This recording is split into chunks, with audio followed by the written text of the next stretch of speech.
NAB Lahore کا housing sector میں عوام کو ریلیف دلوانے کا سلسلہ جاری۔ پاک عرب ہاؤسنگ کیس کے متاثرین کو چیکس کی منتقلی کے لیے تقریب کا انعقاد کیا گیا۔ تقریب میں 118 متاثرین میں 9 کروڑ مالیت کے چیک تقسیم کیے گئے۔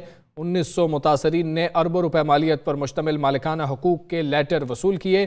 مزید جانیں گے ڈپٹی بیورو چیف لاہور میاں شاہد ندیم سے۔ جی میاں شاہد ندیم، اس تقریب کا احوال بتائیے گا۔ جی، اس تقریب میں ڈائریکٹر انویسٹیگیشن بطور مہمان خصوصی جبکہ نیب کے دیگر افسران اور متاثرین کی کثیر تعداد بھی اس تقریب میں شامل ہوئی۔ Chairman NAB justice doctor Javed Iqbal کی ہدایت کی روشنی میں روزانہ کی بنیاد پر ہاؤسنگ سیکٹر میں اقدامات اٹھائے جا رہے ہیں۔ نیب کا کہنا تھا کہ ڈی جی نیب لاہور کی سربراہی میں قائم انویسٹیگیشن ٹیم کے اقدامات کے مثبت نتائج حاصل ہونا شروع ہو چکے ہیں۔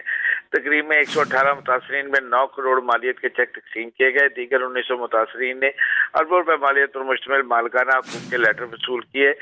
نیب کا کہنا ہے کہ نیب کی جانب سے سابق سینیٹر ملزم عمار گلدار کی گرفتاری سے کیس کی تحقیقات کا آغاز کیا گیا تھا۔ بعد ازاں شریک ملزم مینیجر غلام مرتضیٰ کو بھی تحقیقات کے دوران گرفتار کیا گیا۔ عوام کے مفاد کو مد نظر رکھتے ہوئے ملزمان کو مشروط رہائی دی گئی تاکہ ملزمان موجودہ وسائل کا استعمال کرتے ہوئے عوام کے مسائل فوری طور پر حل کر سکیں۔ پاک عرب ہاؤسنگ اسکینڈل کے آخری متاثرہ فرد کا مداوع ہونے تک کیس کی انکوائری بند نہیں ہونے دیں گے، یہ کہنا تھا نیب کا۔ ان کا کہنا تھا کہ آج نیب لاہور کو یہ اعزاز حاصل ہے کہ پاک عرب جیسے مشکل کیس کے مکمل حل کی طرف تیزی سے بڑھ رہے ہیں۔